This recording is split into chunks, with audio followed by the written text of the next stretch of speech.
Okay hi guys. काफ़ी दिनों बाद आज हम लोग का क्लास ले पा रहे हैं। तो आज का क्लास लेने का मुख्य उद्देश्य है कि हमारे देश की जो राजनीति है उस राजनीति की वर्तमान स्थिति ऐसी है कि भारत की संसद के द्वारा कुछ एक ऐसे बिल को पास किया गया है जो कि लगातार चर्चा में है। और आई होप आप लोग इस तरीके जितना इंट्रोडक्शन से ही आप लोग समझ गए होंगे कि हम किस बिल की बात कर रहे हैं। एक्चुअली हम बात कर रहे हैं 127th कॉन्स्टिट्यूशनल अमेंडमेंट बिल, यानी कि भारत के संविधान में 127वां संविधान संशोधन विधेयक जो अभी हाल ही में राज्यसभा और लोकसभा दोनों के द्वारा पास कर लिया गया है। अब इस पर सिर्फ प्रेसिडेंट का एसेंट मिलना बाकी रह गया है। तो इस के संदर्भ में हम लोग बात करने वाले हैं कि आखिरकार ये 127वां संविधान संशोधन विधेयक क्या है। और आज का जो हमारा मुख्य टॉपिक है वो मुख्य टॉपिक भी यही है कि 127वां संविधान संशोधन विधेयक के बारे में हमें क्या पढ़ना है और कितना पढ़ना है। साथ ही साथ ये भी जानना है बच्चे कि इसमें और क्या क्या बातें हैं जिसे जानना हमारे लिए काफ़ी ज़रूरी है। आपके एग्ज़ाम पॉइंट ऑफ व्यू से बात की जाए तो ये आपके लीगल करंट अफेयर्स के नाम से ही जाना जाएगा। और आपके लीगल करंट अफेयर्स के हिसाब से अगर देखा जाए तो ये काफ़ी इम्पोर्टेंट टॉपिक हो जाता है। सबसे लेटेस्ट टॉपिक भी है और सबसे इम्पोर्टेंट टॉपिक भी है। तो हम लोग बात करने वाले हैं आज 127th कॉन्स्टिट्यूशनल अमेंडमेंट बिल। यहाँ पे थोड़ा सा ध्यान रखने की बात है कि बच्चे हम लोग कॉन्स्टिट्यूशनल अमेंडमेंट एक्ट नहीं पढ़ रहे हैं। इस बिल के जगह पे जनरली आप लोग लिखा देखते होंगे एक्ट, ठीक है। 102nd constitutional amendment act, 103rd constitutional amendment act, generally आप लोग ऐसा देखते होंगे। लेकिन हम आज जिस टॉपिक पे बात कर रहे हैं ये कोई एक्ट नहीं है, ये अभी बिल है। आपको पता होगा बिल और एक्ट में क्या अंतर होता है कि बिल तब तक कोई भी जो विधेयक होता है वो तब तक विधेयक रहता है, तब तक बिल रहता है जब तक कि उसको प्रेसिडेंट का एसेंट ना मिल जाए, जब तक कि उसको प्रेसिडेंट का एसेंट ना मिल जाए। और प्रेसिडेंट का एसेंट तो किसी भी बिल को तभी मिलता है जब वो हाउस ऑफ द पीपुल यानी कि लोकसभा और काउंसिल ऑफ स्टेट्स यानी कि राज्यसभा, लोकसभा और राज्यसभा जब दोनों से पास हो जाता है, दोनों सदनों से पास होकर के प्रेसिडेंट का सिग्नेचर उस पर हो जाता है, तब जाकर के कोई भी जो बिल होता है वो हमारा एक्ट के रूप में बदल जाता है। तब जाकर के कोई सा भी बिल एक्ट कहलाता है। तो अभी जो हम लोग 127th कॉन्स्टिट्यूशनल अमेंडमेंट बिल के बारे में चर्चा करने वाले हैं, इसको हम बिल कह रहे हैं। इसका ये मतलब हुआ कि या तो ये लोकसभा से पास नहीं हुआ है, या राज्यसभा से पास नहीं हुआ है, या फिर प्रेसिडेंट का एसेंट नहीं मिला है। तो इस कंडीशन में इसके बारे में संदर्भ में जानकारी ये है कि लोकसभा से ये पास है, राज्यसभा से भी ये पास है, प्रेसिडेंट का एसेंट अभी नहीं मिला है। आई होप अगले 1 से 2 दिनों के अंदर इस पर प्रेसिडेंट का सहमति मिल जाएगा और फिर ये बिल जो है वो कानून के रूप में हो जाएगा। मतलब कानूनी रूप से अगर देखा जाए तो इस बिल के अब कानून बनने में किसी भी तरह का कोई इशू नहीं रह गया है। अब यहाँ पे इम्पोर्टेंट बात ये है बच्चे कि आखिरकार हम लोग इसे क्यों पढ़ रहे हैं। इसे हम लोग क्यों पढ़ रहे हैं, इसके पीछे का रीज़न बच्चे ये है कि ये हमारे सिलेबस के अकॉर्डिंग काफ़ी इंपॉर्टेंट हो जाता है। क्योंकि आपको पता होगा ये बिल जो है इसे एक और नाम से जाना जाता है, और वो नाम कौन सा है बच्चे, आई होप आप लोग को पता होगा। इसे एक और नाम से जाना जाता है, उसका नाम है ओबीसी बिल, ओबीसी विधेयक। ओबीसी विधेयक के नाम से भी बच्चे इसे जाना जाता है।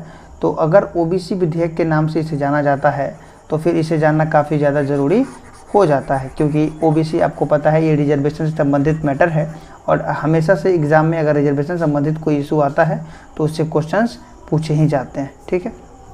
तो इसे एक और नाम से जाना जाता है, उसका नाम है ओबीसी बिल। ओबीसी बिल कहिए या फिर 127th कॉन्स्टिट्यूशनल अमेंडमेंट एक्ट कहिए, और सॉरी बिल कहिए, तो ये दोनों एक ही बात है।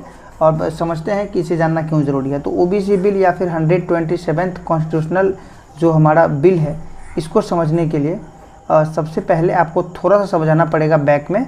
और थोड़ा सा बैक में जाने के लिए आपको क्या करना होगा बच्चे, आपको समझना पड़ेगा 102nd constitutional amendment act, 102nd constitutional amendment act, ठीक है। आपको याद होगा 102वां संविधान संशोधन इसी मौजूदा गवर्नमेंट के द्वारा, इसी मोदी सरकार के द्वारा वर्ष 2018, और संयोग से वो महीना भी था अगस्त का, ठीक है। अगस्त 2018 का वो बिल था जिसे पास करके एक्ट बनाया गया था। और अगर 102वां संविधान संशोधन किस बिल के द्वारा हुआ था तो वो उसका संख्या था 127वां, ठीक है। 127वां संविधान संशोधन विधेयक था वो। और जब ये पास हो गया तो ये बिल बन करके आ गया 102nd कॉन्स्टिट्यूशनल अमेंडमेंट एक्ट। एक सवाल यहाँ से भी बन सकता है कि 127वां जो अभी ये विधेयक है अगर ये पास हो जाता है तो ये कौन सा संविधान संशोधन के अंतर्गत आएगा, तो ये बच्चे संविधान संशोधन के अंतर्गत आएगा 105। अगर ये बिल पे अगर क्या इसमें कोई लीगली तरीके से कोई इशू रह नहीं गया है, अब सिर्फ प्रेसिडेंट का एसेंट मिलना बाकी है, तो प्रेसिडेंट के एसेंट मिलते ही संविधान का ये 105वां संविधान संशोधन होगा, ठीक है। और अगर बिल की बात की जाए तो ये 127वां संविधान संशोधन विधेयक है। ये दोनों संख्या में अब फ़र्क क्यों होता है ये भी समझ लीजिए। और दोनों संख्या में फ़र्क होने के पीछे रीज़न ये है बच्चे कि कभी कभी कुछ बिल ऐसे भी होते हैं जो कि पास नहीं किए जाते हैं, जैसे लोकसभा से पास हो गया लेकिन राज्यसभा में अटक गया, राज्यसभा से निकल गया लेकिन लोकसभा में अटक गया, कहीं से भी निकल गया लेकिन प्रेसिडेंट के पास जाकर के फंस गया। जनरली प्रेसिडेंट के पास फंसता नहीं है, उसे अगर रुकना होता है तो दोनों हाउसेस में से ही कहीं भी रुक जाता है। तो ऐसे में वो बिल के नंबर में तो काउंट हो जाएगा, लेकिन फिर वो चूँकि पास नहीं हो पाएगा तो वो कॉन्स्टिट्यूशन अमेंडमेंट हो नहीं पाया, तो वो वहाँ पे संख्या में कमी आएगी। इस वजह से ये 105वां संविधान संशोधन विधेयक हो जाएगा after the ascent of president. लेकिन अभी अगर बिल की बात की जाए तो ये 127वां संविधान संशोधन बिल है। ओके, तो ये थोड़ी जानकारी थी, जनरल इंट्रोडक्शन था आपको 127वां संविधान संशोधन विधेयक के बारे में। अब सवाल ये है कि ये क्यों किया जा रहा है, इसको करने के पीछे क्या ज़रूरत है, या फिर आप यूँ पूछ सकते हो कि सर इसके एम क्या हैं या फिर इसके ऑब्जेक्टिव्स क्या हैं, ठीक है। तो आपको इसके एम और ऑब्जेक्टिव्स को समझने के लिए सबसे पहले समझना पड़ेगा 102वां संविधान संशोधन जो कि अगस्त 2018 में किया गया था।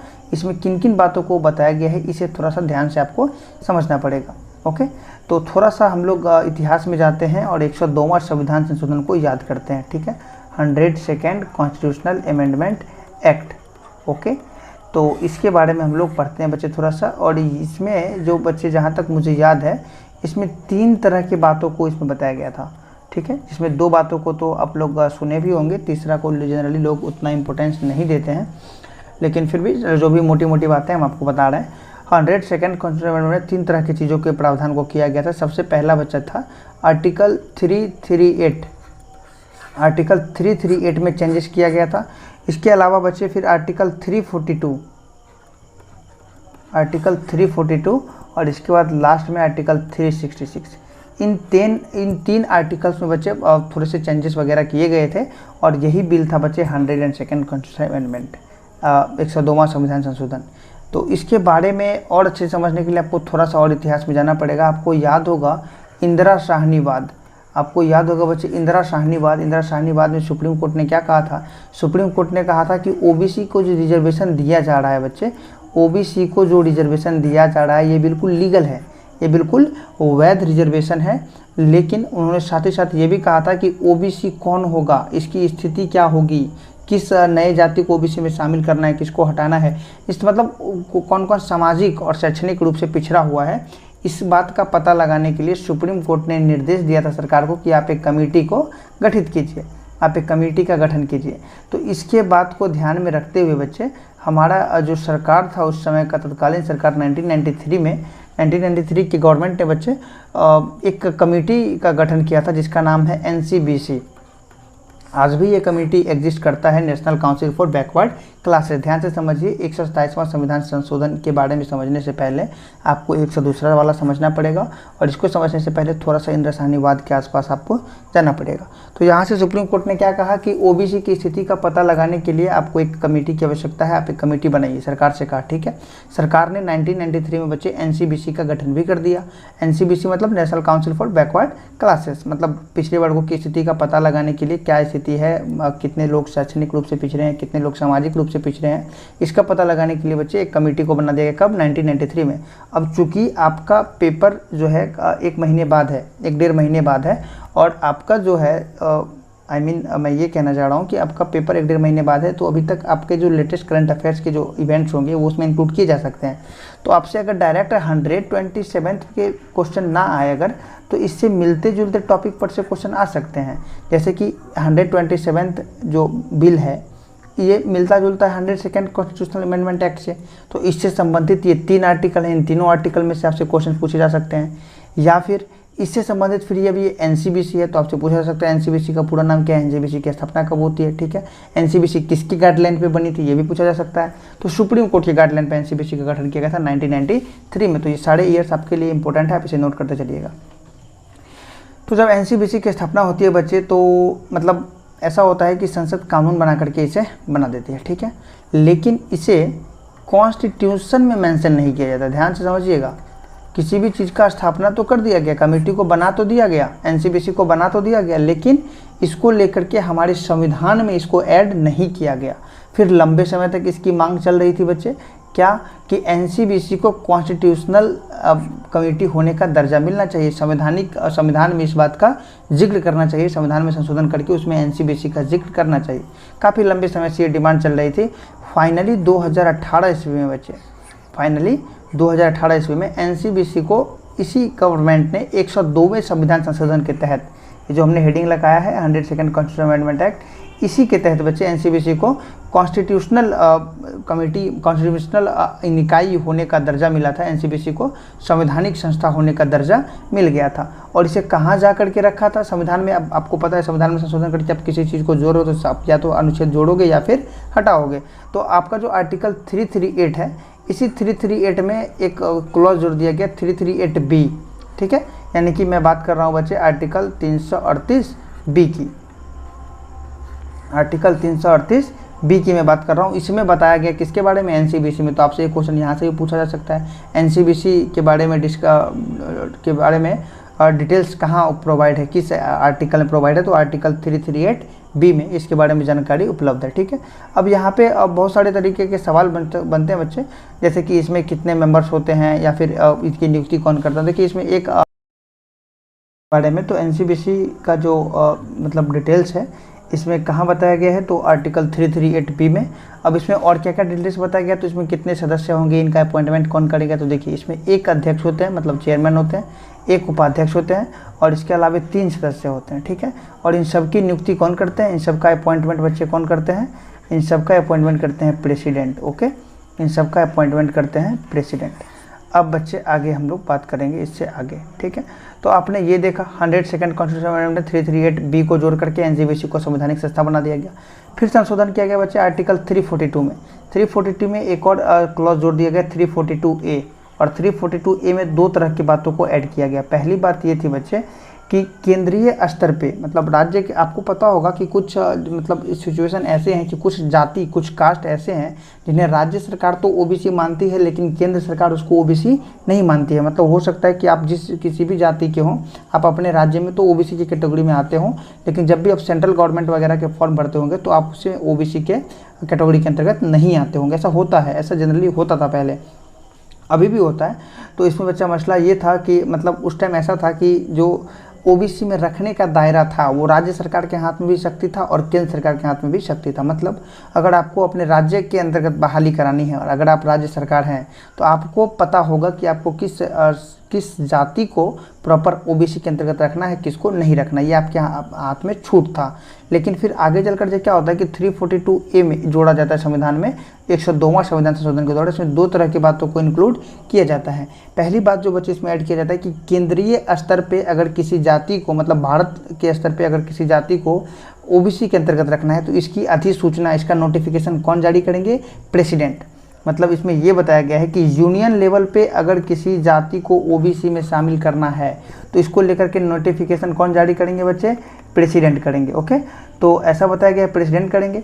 इसके बाद बच्चे फिर जो दूसरा वाला क्लॉज है इसमें ये बताया गया है 342 में जो दूसरी बातें लिखी हुई है, दूसरा बात ये लिखा हुआ है कि अगर किसी राज्य को, किसी जाति को ओबीसी में शामिल करना है तो राज्य नहीं कर सकता है। ये बात लिखा हुआ नहीं, इस बात को समझा गया है। लिखा हुआ क्या है? लिखा हुआ ये है कि अगर किसी राज्य स्तर पे किसी जाति को ओबीसी में शामिल करना है तो इसकी अधिसूचना भी प्रेसिडेंट ही जारी करेंगे। मतलब किसी राज्य में किसी जाति को ओबीसी में शामिल करना है तो इसका नोटिफिकेशन भी कौन आउट करेंगे?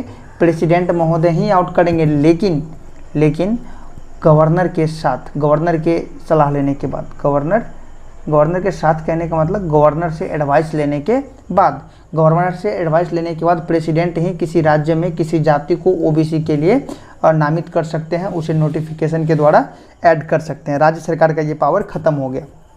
यहाँ पे ये बात समझ में आ गया, पहले राज्य सरकार को पावर था जाति को ओबीसी में रखने का, लेकिन अब ये पावर खत्म हो जाता है। कब खत्म होता है? 2018 में 102वां संविधान संशोधन के बाद। फिर एक बचे है आर्टिकल 366, ज़्यादा चर्चा में नहीं रहता, ये हमने आपसे पहले भी बताया कि बहुत ज़्यादा ये चर्चा में रहता नहीं है, लेकिन फिर भी हम आपसे बता देते हैं। आर्टिकल 366 में एक बच्चे जोड़ा गया 26C, ठीक है, ये क्लॉज जोड़ा गया था 102वें संविधान संशोधन के द्वारा। इस 2680 में इसमें बताया गया था ओबीसी मतलब 366 जो है ना, इसमें बहुत सारी तरह की बातें, जैसे कि ओबीसी किसको कहेंगे किसको नहीं कहेंगे, बहुत सारी तरह के डेफिनेशंस वगैरह हैं कि सामाजिक रूप से पिछड़े हुए कौन होंगे, शैक्षणिक रूप से पिछड़े कौन होंगे, अति पिछड़ा वर्ग जिसे हम लोग कहते हैं ये कौन होंगे, इनका क्या डेफिनेशन होगा, किसे हम लोग मतलब मेजरमेंट्स वगैरह जो होता है ना, इसके बारे में बताया गया है। तो इसमें भी संशोधन किया गया था 26C। तो ये आपके लिए बहुत ज़्यादा इंपॉर्टेंट नहीं है आपकी एग्जाम पॉइंट ऑफ व्यू से भी और आपकी जानकारी के अकॉर्डिंग भी। तो फिर हम बात करते हैं जो हमारे लिए इम्पोर्टेंट है उसकी। इंपॉर्टेंट बच्चे यहाँ पे जो बातें थी उसमें से एक था 338B में एनसीबीसी को ऐड किया गया, इस बात को याद रखिएगा। एनसीबीसी की स्थापना कब होती है? 1993 में, और एनसीबीसी की स्थापना होती है बच्चे 1993 में। इसके बाद फिर एनसीबीसी का जो एनसीबीसी की स्थापना 1993 में, ओके। एनसीबीसी के बारे में बताया कहाँ गया है? 338B में, ओके। इसके बाद फिर 342A में दो तरह की बातें हैं कि केंद्र सरकार या फिर राज्य में कहीं भी अगर किसी जाति को ओबीसी में रखना है तो नोटिफिकेशन कौन जारी करेंगे? राष्ट्रपति, ठीक है। तो ये सारी बातें थी। अब देखिए मसला यहाँ से अब क्रिएट स्टार्ट होता है। परेशानी क्या है? 127वां संशोधन बिल लाने के मतलब को समझिए। जैसे ही सुप्रीम कोर्ट ये कहता है कि किसी भी राज्य सरकार को इस तरह की छूट नहीं है कि वो किसी भी जाति को ओबीसी में डाल सके, तो इसको लेकर के फिर आगे चल करके केंद्र सरकार खुद ही ऐतराज़ जताता है, रिव्यू पिटीशन डालता है, ठीक है। जब आपको पता होगा मराठा आरक्षण का नाम आपने सुना होगा, हाल ही में जब मराठा आरक्षण का केस सुप्रीम कोर्ट में गया था बच्चे, तो उसी केस में बच्चे संवैधानिक पीठ की स्थापना की गई थी। आपको पता है कि संवैधानिक पीठ, कॉन्स्टिट्यूशनल बेंच जब भी स्थापित किए जाते हैं तो वो सिर्फ किसी एक मैटर को लेकर के जल्दी स्थापित नहीं किया, 3-4 अगर मैटर होना तो उसको लेकर के एक बेंच बनाया जाता है, ठीक है। तो ये जो बेंच बना था ये सिर्फ मराठा आरक्षण का तो सुनवाई किया ही था, उसको तो खारिज किया ही था। इसके साथ ही साथ वहाँ पे एक और तर्क था बच्चे की 102nd मतलब 102वां संविधान संशोधन जो है कॉन्स्टिट्यूशन अमेंडमेंट एक्ट, इसको खारिज कर दिया जाए क्योंकि ये राज्य सरकार के पावर को छीनता है, ठीक है। ये संघ की जो ढांचा है, संघीय ढांचा है जो हमारी सरकार की गवर्नेंस की, इसको वायोलेट करता है ये और हमारे राज्य सरकार के पावर्स को छीनता है। इसके आधार पे 102वां संविधान संशोधन, आपने ये भी सुना होगा जब भी मराठा आरक्षण का बात आता था तो ये भी पेपर में न्यूज आया था, लेकिन आप लोगों ने इस पर फोकस नहीं किया था। तो इसे खारिज करने की मांग की गई थी जिसे सुप्रीम कोर्ट ने निरस्त कर दिया। उन्होंने कहा नहीं, बिल्कुल नहीं, संविधान में जो बातें लिखी गई हैं उसके अकॉर्डिंग हमको ये समझ में आ रहा है कि किसी भी जाति को अगर ओबीसी में शामिल करना है तो इसके लिए आपको प्रेसिडेंट ही कर सकते हैं, ठीक है। और सुप्रीम कोर्ट जो कह रहा था वो कोई गलत नहीं कह रहा था, कॉन्स्टिट्यूशन के अकॉर्डिंग इसका मतलब यही था। तभी से ये बात चर्चा में लगाया जा रहा था कि केंद्र सरकार नहीं चाहती थी कि ऐसा हो। केंद्र सरकार चाहती थी कि ये, चूँकि ये काफ़ी ज़्यादा पॉलिटिकल मैटर हो रहा था, इसलिए केंद्र सरकार चाहती थी कि ये पावर राज्य सरकार के हाथ में रहे। इस वजह से उन्होंने रिव्यू पिटीशन लगाया। इस डिसीजन पे, सुप्रीम कोर्ट का डिसीजन आने के बाद यहाँ पे वो रिव्यू पिटीशन लगाते हैं बच्चे, लेकिन रिव्यू पिटीशन को खारिज कर देते हैं। कौन?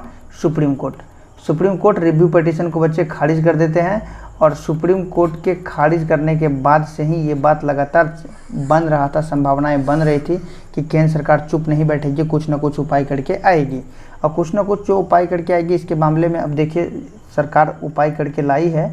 और उस सरकार के उपाय में क्या है? 127वां संविधान संशोधन विधेयक, ठीक है। अब कहानी हमारी स्टार्ट होती है नई वाली। 27वां संविधान संशोधन में क्या है? अब आप अभी तक आपने पृष्ठभूमि को जान लिया, ठीक है।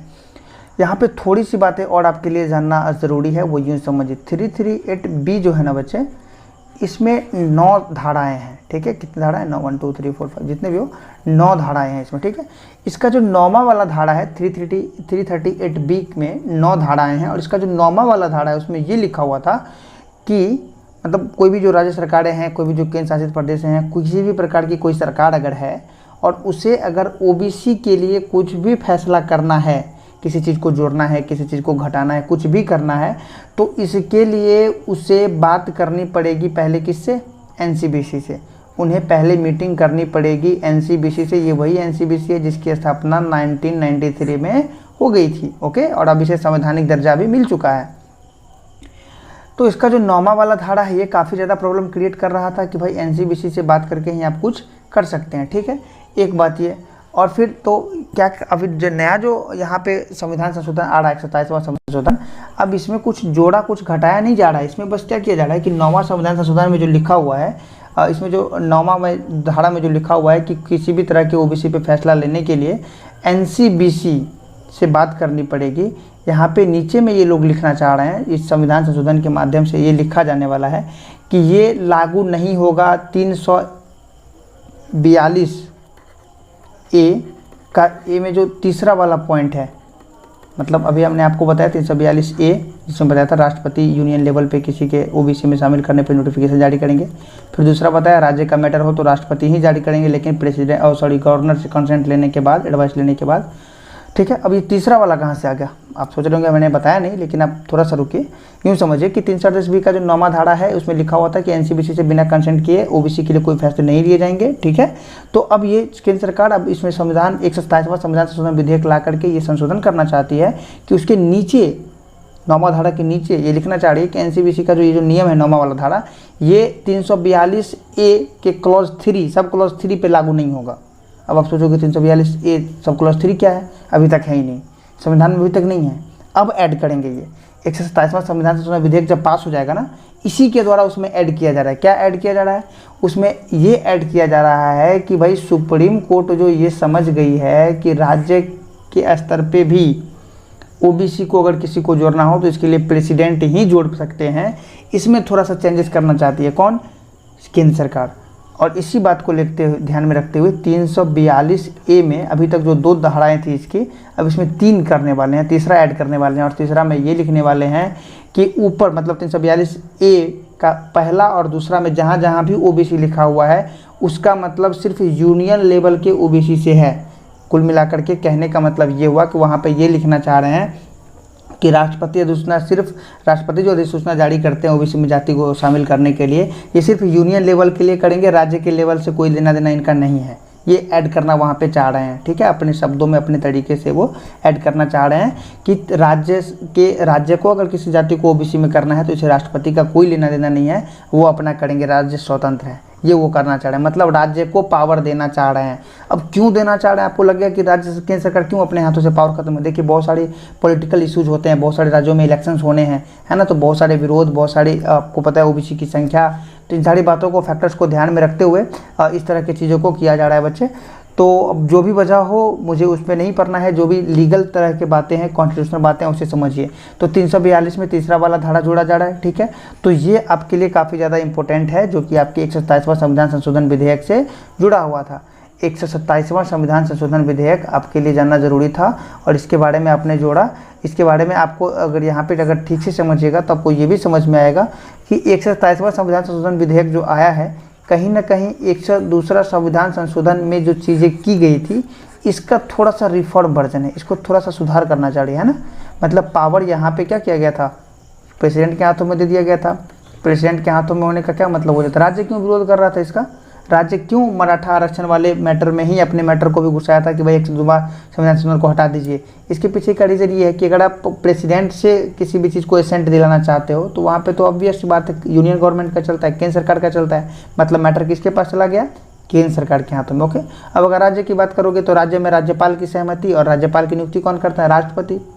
ठीक है, और राष्ट्रपति किसके सलाह पे? Council of ministers. आपने पढ़ा होगा प्रेसिडेंट टॉपिक, उसमें काउंसिल ऑफ मिनिस्टर्स के सलाह पे ही काम करते हैं। और काउंसिल ऑफ मिनिस्टर्स का मुखिया कौन होता है? Prime minister. यानी कि फिर से गेंद कहाँ पे है?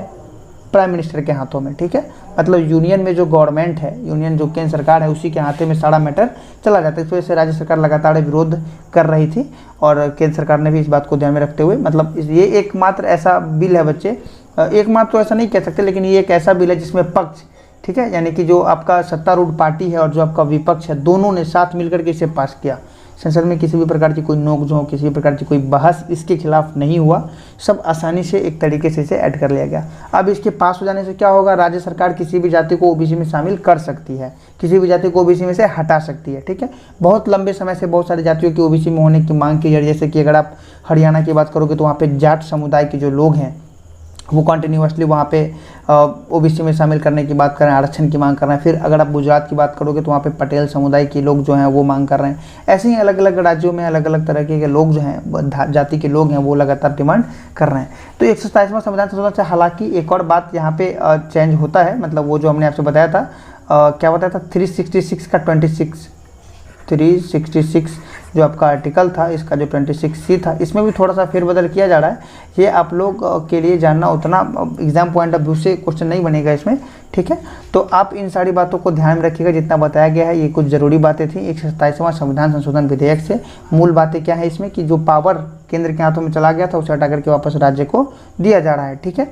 और फिर इसको लेकर के हमने बहुत सारे लीगल टर्म्स बताए, बहुत सारे संविधान संशोधन बताए, बहुत सारे ईयर्स के बारे में बताया, फिर प्रेसिडेंट अपॉइंट करते हैं फिर हटाते हैं। इन सारी बातों को आप याद रखिएगा, एग्जाम पॉइंट ऑफ व्यू से काफ़ी इंपॉर्टेंट है। आज के क्लास में इतना ही, फिर मिलते हैं अपने नेक्स्ट क्लास में। Thank you.